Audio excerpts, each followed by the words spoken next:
इसमें एक नई चीज आपको दिख रही होगी सर शुरू में, प्लेसमेंट असेसमेंट, है ना। ये शायद अभी पहली बार ये टर्म आपके सामने आ रहा होगा।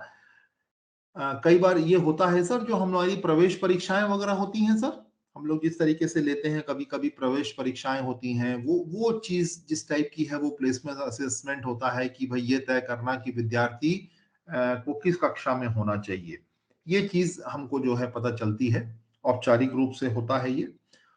मेन हम लोगों के सामने में ये जो हमारे दो टाइप हैं, नैदानिक या रचनात्मक और योगात्मक, ये आप लोगों ने जो अभी बताया कि योगात्मक जो है वो विद्यार्थी के सीखने के प्रतिफलों को प्राप्त किया है कि नहीं, इस बारे में जांच करता है। ये औपचारिक रूप से किया जाता है, एक मतलब एक इवेंट के रूप में होता है, ये ऑर्गेनाइज किया जाता है ये टेस्ट। और ये शिक्षण के बाद की प्रक्रिया है, जैसे कि कोई इकाई के अंत में हुआ या 2-3 महीने के अंत में हुआ। रचनात्मक जो होता है वो अनौपचारिक रूप से होता रहता है, मतलब ये शिक्षण के दौरान होता रहता है, ये अनौपचारिक है। और देखिए यहाँ पर नैदानिक और रचनात्मक को एक मतलब और के रूप में दिया गया है। ये यहाँ पर जो है शिक्षण के दौरान की प्रक्रिया के लिए इसको एक साथ रखा गया है। अभी जो हम लोग आप लोग जो पूरे स्टेट में करने वाले हैं, वो एक अलग ही प्रकार की चीज जो है, एक बहुत बड़े स्टेज पे लार्ज स्केल होने वाला है, जो एक डायग्नोस्टिक टेस्ट होगा। और उसके आधार पर आगे की पूरी जो आप लोगों की पॉलिसीज होंगी, जिसको कि वो पॉलिसीज को ड्राइव करने में मदद करने वाला है। वो किस प्रकार के मिसकंसेप्शंस बच्चों के अंदर में हैं, किस प्रकार की जो एक ओवर जनरलाइजेशन वगैरह की बातें बच्चे सोचने लगते हैं, ये सारी बातें जो हैं वहां से निकल के आने वाली हैं सामने आपके। तो ये वही चीज है जो अभी हम लोगों ने देखा, हम लोगों ने बातचीत की। अब आगे देखते हैं इसमें और क्या चीज इसमें आ रही है।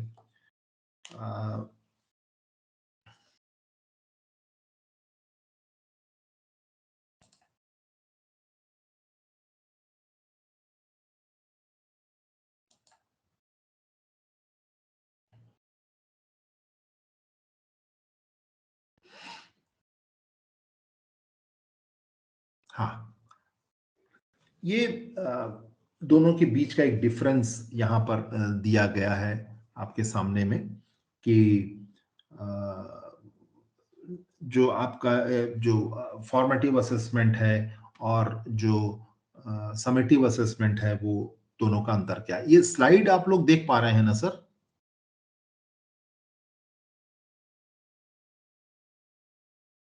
हेलो, दिख रही है? दोनों दोनों में अंतर वाला स्लाइड दिख रही है ना सर ये अभी? जी सर, अंतर वाली दिख रही। हेलो, जी सर, अंतर वाली दिख रही। ओके ओके, ठीक है सर, ठीक है, ओके। तो ये जो अंतर जो दोनों में दिख रहा है सर, ये दोनों अंतर भी हम लोगों ने अभी बातचीत भी की है। वही जो जो हम लोगों ने अभी डिस्कशन किया, उसी को पॉइंट वाइज लिखा गया है कि जो रचनात्मक आकलन है वो सीखने को बेहतर बनाने के लिए एक योजना बनाने में मदद करता है। मतलब बहुत सिंपल सी बात है कि ये हमको हमारी जो सीखने सिखाने की जो प्रक्रिया है, जो शिक्षण प्रक्रिया है, उसको उसमें सुधार के लिए हमारे सामने में कुछ पॉइंटर्स निकाल के देता है, कुछ हमारे सामने में चीजें आती हैं जिससे कि हम अपने सीखने सिखाने की प्रक्रिया को या शिक्षण की प्रक्रिया को हम लोग बदलाव कर सकें, उसको बेहतर कर सकें। जबकि योगात्मक में यह है कि जो शैक्षिक उपलब्धियां हैं उसका सार प्रस्तुत करता है, उसका एक पूरा समेशन, उसका पूरा एक उपलब्धि की भाई किस बच्चे ने क्या सीखा और क्या नहीं सीखा, ये बातें हमारे सामने में निकल के आती हैं। जो फॉर्मेट, हेलो, जो फॉर्मेटिव है उसका जो पर्पस है वो नैदानिक है। मतलब कि आप उसमें डायग्नोस करने के बाद में आप उसका निदान करते हैं अपने तरीकों से। और यहाँ योगात्मक जो है वो मूल्यांकन करने के लिए होता है कि भाई आप उसको कोई रेटिंग देते हैं, कोई ग्रेडिंग करते हैं उस समय। जबकि फॉर्मेटिव में ग्रेडिंग करना हमारा उद्देश्य नहीं होता है। रचनात्मक या फॉर्मेटिव असेसमेंट लगातार चलता रहता है और शिक्षण की ये प्रक्रिया का एक हिस्सा होता है, और इधर जो है ये एक निश्चित समय पर होता है। रचनात्मक जो फॉर्मेटिव असेसमेंट है वो वैयक्तिक मतलब इंडिविजुअलाइज्ड होता है वो, और ये एक मानकीकृत होता है, स्टैंडर्डाइज्ड होता है। जो हमारा समेटिव असेसमेंट है, और यहाँ पर जो रचनात्मक जो चीजें हैं फॉर्मेटिव, उन विद्यार्थियों की पहचान करना जो सीखने में संघर्ष कर रहे हैं, है ना। मतलब ये हमको ये बताता है कि कौन बच्चा कितना सीख चुका है और क्या नहीं सीखा है, ये दोनों चीजें हमारे सामने आती हैं। तो जो नहीं सीखा है हम उसको और अच्छे तरीके से सिखाने का प्रयास करते हैं, और यहाँ पर सफलता प्राप्त करने वाले बच्चों की पहचान होती है योगात्मक में। इसमें सीखने सिखाने के अभ्यासों में सुधार करना ये एक ऑब्जेक्टिव हो जाता है। और यहाँ पर हम लोग जो है जो हमारी पाठ्यचर्या है या जो हमारा पाठ्यक्रम है, सिलेबस है, उसमें हम लोग क्या बदलाव कर सकते हैं, ये चीजें जो है हम लोगों को इसमें दिखती हैं। तो ये बेसिकली जो हम लोगों ने अभी तक बात की थी, जो हम लोगों ने अभी चर्चा कर रहे थे, ये उसी का एक सार के रूप में यहाँ पर हमको दिख रहा है। तो सर अभी आपने जो लास्ट स्लाइड दिखाई उसमें सबसे लास्ट पॉइंट में पाठ्यचर्या में बदलाव हेतु दिया, पाठ्यचर्या योजना में जी जी क्या दिया है ऐसा कुछ। तो पाठ्यचर्या जहाँ तक मैं समझ पा रहा हूँ एंटायर करिकुलम होता है। तो जी सर, जब पाठ्यचर्या और पाठ्यक्रम दो शब्द होते हैं, जी सर, तो इसको थोड़ा सा मैं आपसे और थोड़ा सा और स्पष्ट चाहूँ रूप से मुझे समझने को मिल जाए कि जी योगात्मक असेसमेंट को हम पाठ्यचर्या या पाठ्यक्रम से कैसे कनेक्ट करेंगे सर, थोड़ा। सर अगर हम लोग मतलब आपने जैसे अभी बताया, जब आपने बताया पाठ्यक्रम में बदलाव हेतु बताया, पर यहाँ पूरा पाठ्यचर्या दिया है, इसलिए बस सिर्फ ठीक है मेरा सर, क्वेश्चन ये। एक्चुअली पाठ्यचर्या पाठ्यक्रम नॉर्मली सर, पाठ्यचर्या आप बिल्कुल ठीक कर रहे हैं, पाठ्यचर्या जो है एक व्यापक शब्द है, और पाठ्यक्रम जो है इसका हिस्सा होता है पाठ्यचर्या का, जी है ना सर। सर। मेरे ख्याल से आप यही बात करना चाहते जी जी जी मैं यही, हाँ हैं। गुप्ता जी कुछ कह रहे हैं सर। सर मैं ये कह रहा था कि पाठ्यचर्या के दौरान पाठ्यचर्या के बाद फिर पाठ्यक्रम की योजना बनाई जाती है। बिल्कुल पाठ्यचर्या बिल्कुल से ठीक है सर, हाँ बिल्कुल ठीक है, बिल्कुल आप बिल्कुल ठीक कह रहे हैं। ये जो पाठ्यचर्या है ये एक बहुत व्यापक टर्म है, और इसके बाद ही पाठ्यक्रम की बात हम लोग करते हैं सर। पर आज के दिन में कई जगहों पर आप देखते हैं ये दोनों को इंटरचेंजेबली यूज कर लिया जाता है ना।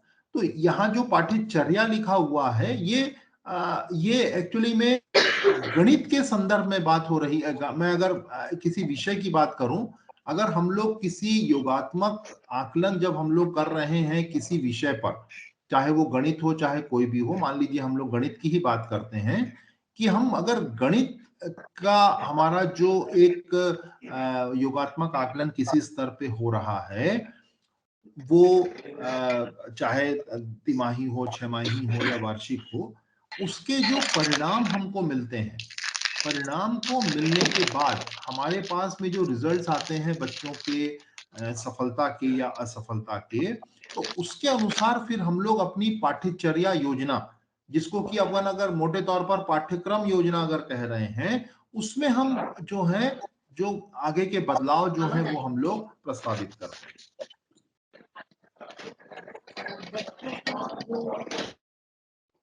ये चीज अभी क्लियर हो पा रही है सर, जी सर, है ना। हाँ, तो ये पाठ्यचर्या या जी सर पाठ्यक्रम की बिल्कुल। जो बात हो रही है, ये दोनों अभी इंटरचेंजेबली जो है वो बात हो रही है सर। जी सर। तो अब छोटी सी एक बात इंटरव्यूज पर जाने से पहले, वो ये है कि जैसे आप ये सारी बातें एक एग्जाम्पल के रूप में लिखी हुई हैं, आप लोग भी अगर अपने अपने अनुभव इसमें शेयर करेंगे तो बहुत अच्छा होगा। जैसे नॉर्मली जो अभी अपन बात भी कर रहे थे कि जो गलतियां, सामान्य प्रकार की गलतियां या ओवर जनरलाइजेशन या मिसकंसेप्शन की जो बातें हैं या जो भ्रांतियां हैं, अवधारणाओं की जो कम समझ होती है बच्चों में, वो किस प्रकार की होती है। उसका यहाँ पर एक उदाहरण जो है वो दिया गया है कि जैसे छोटी क्लास के लिए है ये, समीर के पास 7 सेब हैं और जूही के पास 11 सेब हैं। जूही के पास कितने सेब अधिक हैं या कितने अधिक सेब हैं। तो नॉर्मली यहाँ पर कई ऐसा आप लोगों ने देखा होगा इस प्रकार के जो प्रश्नों में उत्तर जो है यहाँ पर बच्चे 18 दे रहे हैं, 18। वो 11 और 7 को जोड़ रहे हैं। क्यों? क्योंकि वो यहाँ पर ये जो अधिक शब्द दिया गया है वो उनको ड्राइव कर रहा है कि ये हमको ऐड करने वाला प्रश्न है, एडिशन करने वाला है या जोड़ने वाला प्रश्न है। ये बच्चों की एक भ्रांति है ना, ये एक बच्चों की एक मिसकंसेप्शन होता है कि वो इस प्रकार से प्रश्न को जब पढ़ रहे हैं तो ये जो अधिक शब्द दिया गया है ये वो इनको मोटिवेट कर रहा है कि हाँ भाई मुझे तो इन दोनों को जोड़ना है। मैं इन जनरल बात नहीं कर रहा हूं, ये कई बच्चों की ये समस्या होती है। इस प्रकार की समस्या, इस प्रकार की मिसकंसेप्शन कई बच्चों में होते हैं। या दूसरा एक एग्जांपल नीचे दिया गया है, what is the value of 4 in number 5.647। ठीक है, अब यहां पर बेसिकली देखा जाए तो ये अगर अपन इस क्वेश्चन को देखें तो वैल्यू ऑफ 4 का मतलब यहां वो प्लेस वैल्यू की बात यहां पर वो कर रहा है। तो द 4 मींस यहां पर जो 4 अगर देखेंगे तो ये किस स्थान पे है सर, कैसे अपन कहेंगे इसको? ये 5.647 है, ये हमारा दशमलव के बाद की परिस्थितियां हैं। ये जो है इसको हम लोग शायद हिंदी में दशांश कहते हैं। जो सर यहाँ पर शतांश होगा सर, ये जो 4 है वो शतांश है जी, है ना। 4 जो है वो शतांश की स्थान पर है और 7 जो है वो सहस्त्रांश, ऐसा कुछ शब्द उसका ये यूज होता है शायद, सहस्त्रांश। तो उस स्थिति पे है। तो यहाँ पर जो मिसकंसेप्शन वाली जो बात हो रही है कि जो 4 है वो 4/10 जो है यहाँ पर है, देखिए TENTHS, जबकि दूसरा जो टेंस होता है वो उसको हम लोग ऐसा लिखते हैं टेंस, जो दहाई का स्थान है।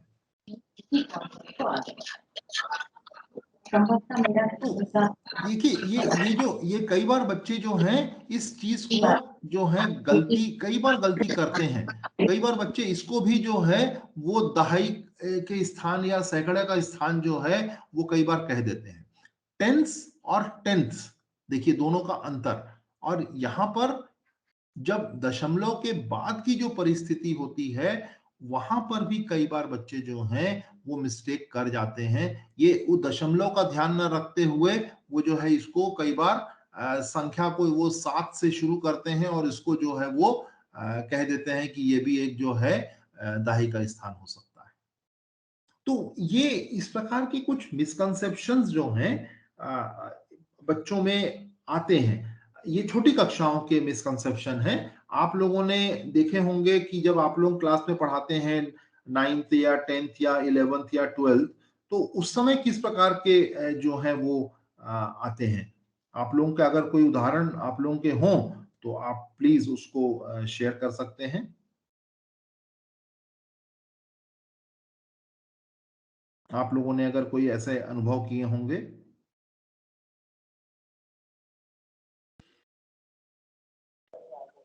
सर जैसा कि मैंने एक क्वेश्चन बनाया था वो मतलब क्लास में भी करने को दिया, तो उसमें अधिकतर सब बच्चे उसको गलत समझ रहे थे। वो अंडर रूट का चिन्ह भी लगा दिया था कि अंडर रूट 16 का वर्गमूल। हाँ, आपने किया था ये, आपने ऐसा लिखा था कि अंडर रूट 16 का वर्गमूल।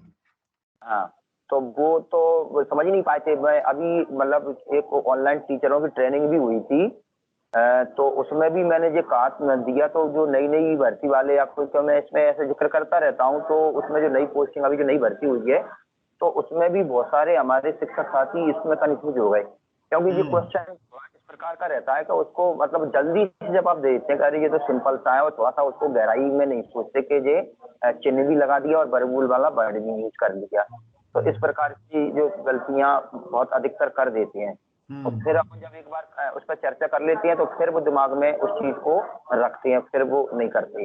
ऐसे वो दशमलव के वर्गमूल में दशमलव के एक स्थान तक मैंने क्लास में पूछा, उसी से रिलेटेड कल अपनी चर्चा भी होगी। तो उसमें भी ऐसे ही रहता है कि ऐसे 0.9 का जब वर्गमूल दशमलव के एक स्थान तक अपन को अप्रोक्सीमेट लगभग याद करना है, तो वो मतलब सब उसको एक अलग तरीके से कर ले। पढ़ा है सबने, भागवी जी से वर्गमूल सबने 8वीं में पढ़ा है, 7वीं में 8वीं में वो है, लेकिन यदि उस पर थोड़ा सा हाईलाइट कर दें तो सबके सही हो जाएंगी, लेकिन डायरेक्ट यदि दे देते हैं तो फिर वो कंफ्यूज हो जाते हैं। ऐसा है जी जी।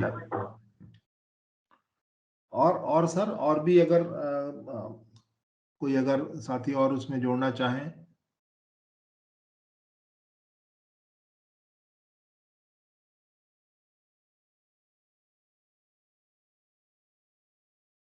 कई बार ये जो छोटी क्लासेस के जो मिसकंसेप्शंस होते हैं, जो चौथी, पांचवी, छठवीं वगैरह के जो मिसकंसेप्शंस होते हैं, वो कई बार धीरे धीरे अगर वो अपने उसी स्टेज में अगर उनको दूर ना किया जाए तो वो बड़ा दिक्कत देते हैं आगे चल करके बच्चों को, जब वो बड़ी कक्षाओं में आते हैं और उस प्रकार की कई जो अवधारणाओं का उपयोग जो है बड़ी कक्षाओं में होता है, खासकर संख्याओं से रिलेटेड जो बातें होती हैं, क्योंकि वो एक देखें तो बच्चे पहली क्लास से ही संख्याओं के ऊपर काम करना शुरू करते हैं, लेकिन जब वो आगे की जो कहना चाहिए कि ऊंची जो उनकी जो अवधारणाएं हैं, जब वो फ्रैक्शंस पे पहुंचते हैं, फ्रैक्शंस के बाद जब वो परिमेय संख्याओं पर पहुंचते हैं, वहां तक पहुंचते हुए अगर बीच में कहीं कोई मिसअंडरस्टैंडिंग उनकी हो जाती है इन संख्याओं को लेकर के,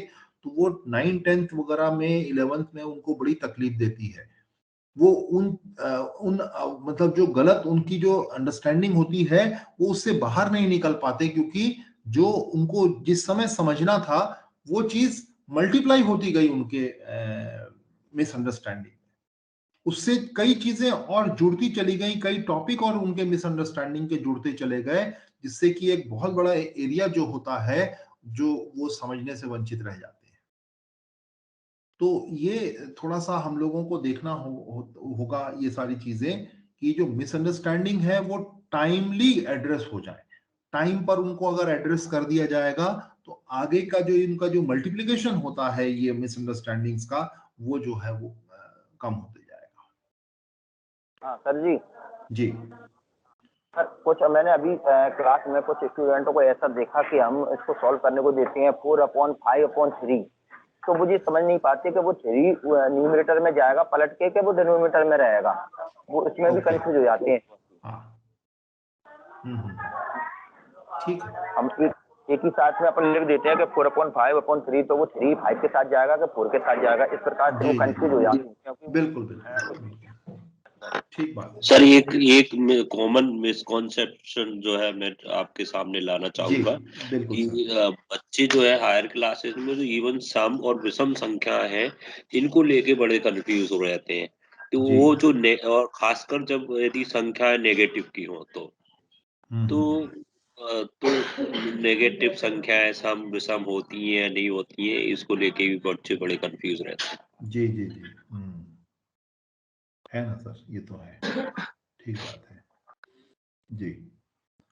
और भी सर बड़ी कक्षाओं में भी इस तरीके की बातें कई बार होती हैं, कई बार इस तरीके की भ्रांतियां बच्चों में भी आ भी जाती हैं कई बार। तो और एक और आपने जो ओवर जनरलाइजेशन वाला बोला ना, तो वो उसका एग्जांपल दिमाग में आ रहा है। तो बच्चे कई बार क्या करते हैं, जैसे 2 into ब्रैकेट में 4/5 लिखा है फॉर एग्जांपल, 2 into ब्रैकेट 4/5, तो वो बच्चे क्या है 2 को अंदर ले जाते हैं, 4 से भी मल्टीप्लाई कर देते हैं, डिनोमिनेटर 5 से भी मल्टीप्लाई कर देते हैं। मतलब वो 8/10 लिख देते हैं उसको। हाँ, वो 8/10 लिख देते हैं सर। तो इस तरह की बहुत कॉमन मिस्टेक्स देखने को मिलती है। होता है ना सर, ये आप देखिए कई बार, जैसे मैं यहाँ पर एक स्टेटमेंट लिखता हूँ, जैसे ये 2 ये थोड़ी बड़ी कक्षा के लिए है। जैसे मान लीजिए यहाँ लिखा है 4x + 12 पावर -3 है। ये थोड़ी बड़ी कक्षा के लिए है। जी सर। तो अब ये कई बार आप देखेंगे बच्चे इसको जब सॉल्व करते हैं तो इसको सॉल्व करते समय यहाँ पर वो 8x + 3 की पावर -3 लिख देते हैं। वो ये डिस्ट्रीब्यूटिव लॉ जो है, हम लोग जानते हैं कि डिस्ट्रीब्यूटिव लॉ जो होता है वो लीनियर जो एक्सप्रेशंस होते हैं उनके लिए अप्लाई होता है। Yes sir. अब अगर आप यहाँ पर अगर उसको अगर अपन बोलें कि कॉमन लेने की वाली बात है तो शायद कॉमन यहाँ से 4 होगा, लेकिन उसमें पावर भी उसमें ऐड होता है। पावर भी ऐड होगा। Yes sir. तो यहाँ पर ये जो एक डिस्ट्रीब्यूटिव लॉ हम लोग बताते हैं बच्चों को छोटी क्लासेस में, वो इस तरीके से कई बार अप्लाई कर देते हैं। ये ओवर जनरलाइजेशन है इस चीज का जो आपने बताया कभी। तो ये इस प्रकार की भी मिस्टेक्स या मिसअंडरस्टैंडिंग्स बच्चों में होती हैं, जिसको कि शायद हम लोगों को समय समय पर एड्रेस करने की जरूरत है हम लोगों के साथ। तो ये थोड़ा सा, हाँ, तो ये जो है हम लोगों के लिए थोड़ा ठीक है सर। आगे बढ़ते हैं हम लोग। अभी जो रचनात्मक आकलन जो अभी तक हम लोगों ने देखा, ये जो अभी तक बात की हम लोगों ने, वो बेसिकली देखा जाए तो अगर इसको हम लोग समराइज कर दें, अब रचनात्मक आकलन की जो बात हम लोग जो कर रहे हैं, टोटल हमारा फोकस आज पूरा रचनात्मक आकलन के ऊपर में है। तो रचनात्मक आकलन जो है वो हमको एक फोकस्ड इंफॉर्मेशन देता है और एक्शनेबल इंफॉर्मेशन, मतलब एक बिल्कुल हमारे लिए क्या करना है और कहां करना है, ये बिल्कुल एक फोकस्ड वे में बच्चों के सीखने के लिए जानकारी हमारे सामने में रख देता है। जब फॉर्मेटिव असेसमेंट होता है, बच्चे को कहां पर प्रॉब्लम आ रही है और उस प्रॉब्लम को दूर करने के लिए हमको क्या करना चाहिए, ये हमको डिसाइड करना होता है। तो ये एकदम फोकस्ड जानकारी जो है हमारे सामने में आ जाती है। और इसके लिए देखिए बेसिकली ये जो फॉर्मेटिव असेसमेंट होता है, ये रिकॉर्ड रखना है या रिपोर्ट देना है, और निर्णय लेने के जो कार्य होते हैं उनसे ये एकदम रिलेटेड है ये। और हम लोग करते क्या है, बहुत सतर्कता से हम लोग ध्यान देते हैं जब हम लोग फॉर्मेटिव असेसमेंट कर रहे होते हैं। हम लोग ऑब्जर्व करते रहते हैं, अवलोकन करते रहते हैं, बहुत बारीकी से चीजों को देखते हैं। क्योंकि हम लोग जब रचनात्मक आकलन कर रहे हैं तो हम लोग एक फोकस्ड वे में किसी एक पर्टिकुलर जो टॉपिक हमारा चल रहा है या जो अवधारणा जो हम पढ़ा रहे हैं, करवा रहे हैं, हम उसकी ऊपर जो है फोकस वे में बात कर रहे हैं। हमारे पास में कोई ऐसा नहीं है कि कोई पूरी लिस्ट बनी हुई है कि हमको ये अवधारणाएं हैं, इनके ऊपर में प्रश्न बच्चों से पूछना है। हम अगर भिन्न के जोड़ने की अगर बात हो रही है तो हम भिन्न के जोड़ने की ही उस समय हम अलग अलग प्रकार से हम बच्चों का असेसमेंट कर रहे हैं। या हमारे को अगर परिमेय संख्याओं में छोटी और बड़ी परिमेय संख्याओं की बात करना है तो हम बिल्कुल उसी पे फोकस्ड होकर के बच्चों का फॉर्मेटिव असेसमेंट ले रहे हैं। तो हमको वो एक मतलब अवधारणा, विशेष अवधारणा के बारे में हमको एक जानकारी मिलती है कि वो बच्चे लोग जो हैं वो कहां तक वो पहुंच पाए हैं। तो ये रचनात्मक आकलन एक फोकस्ड वे में हमको पूरी चीजें हमारे सामने में रखता है, जिससे कि हम शिक्षण प्रक्रिया को बेहतर बनाने के लिए हम लोग जो है वो निर्णय ले पाते हैं आगे की।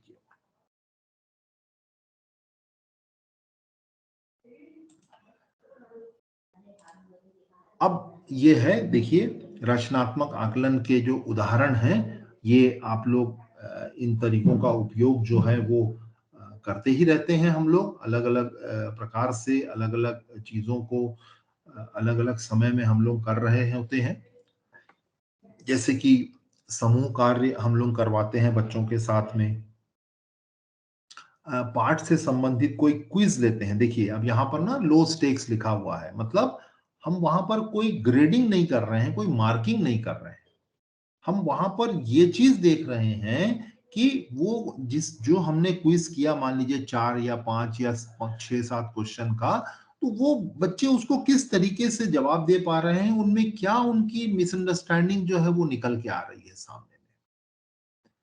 ठीक है, तो ये जो चीजें हैं, आप जब जब इस तरीके की कोई बातचीत होती है, इस तरीके का जब हम लोग कोई अनौपचारिक आकलन कर रहे हैं या कोई हम लोग वर्कशीट दे रहे हैं या जनरल या डायरी की बात हो रही है, तो यहाँ पर जो चर्चाएं होती हैं क्लास के अंदर में, जो बातचीत होती है, उससे हम लोगों को बहुत सारी चीजें बच्चों के अंडरस्टैंडिंग को लेकर के हमारे सामने में आती है। और सबसे अच्छी बात यहां पर यह होती है कि हम जब भी बातचीत करते हैं इन तरीकों के उपयोग से, वहां पर 1 to 1 हमारी बातचीत होती है, इंडिविजुअल वे में हमारी बच्चों के साथ बातचीत होती है। हम लोग उसमें ये इंडिविजुअल बातचीत जब होती है तो उनके इंडिविजुअल समझ हमारे सामने में आती है, और फिर हम लोग उन जो भी प्रॉब्लम्स हैं उनको एड्रेस करने के लिए अपने जो है एक्शंस हम लोग ले पाते हैं।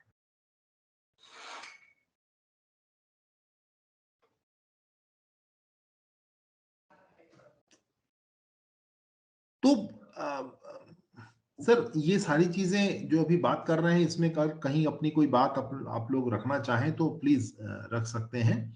ये अलग अलग प्रकार के उदाहरण हैं जो रचनात्मक आकलन के लिए ले सकते हैं हम लोग, और इसमें जो ये विद्यार्थियों का साक्षात्कार, ये हमारा मेन टॉपिक है, अब हम लोग उसी ओर बढ़ रहे हैं।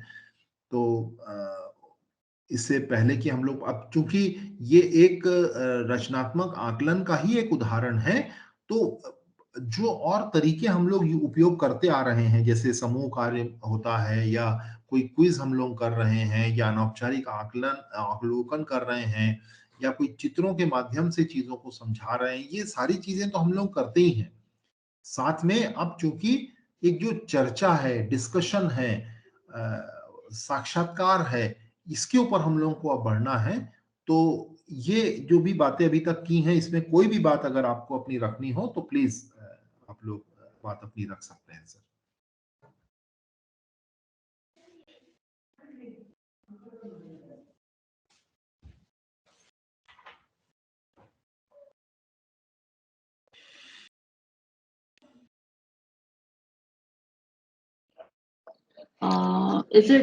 इसमें तो कोई खास ऐसा कुछ बात रखने वाली है नहीं सर, ये तो कई बार एक अपन चर्चाएं कर चुके हैं।